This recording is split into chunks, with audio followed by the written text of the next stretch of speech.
Зарезал сожительницу, приревновав ее к другому. В Нижнекамске задержали 50-летнего мужчину, подозреваемого в убийстве 41-летней женщины.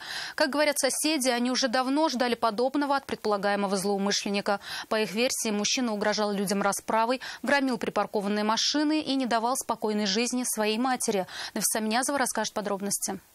Всех бомжей сюда приводил.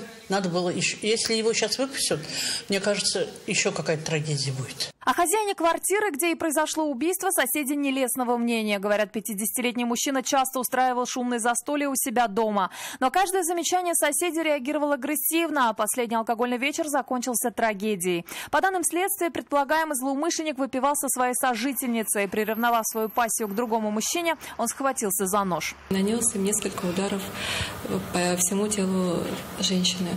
От полученных травм впоследствии она скончалась в больнице.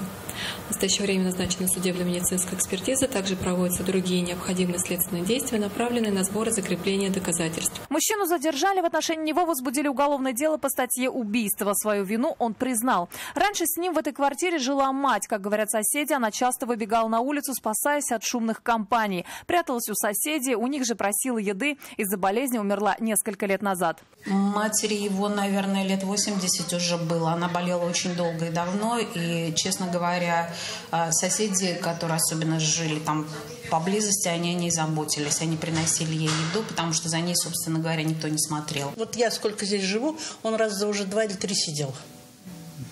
Он вот один раз вот эти все машины разбил, у него крыша поехала, его посадили. Он пришел, вот маму сколько мучилась, вот в подъезде сидела, он боялся она его. В ближайшее время подозреваемому изберут меру пресечения.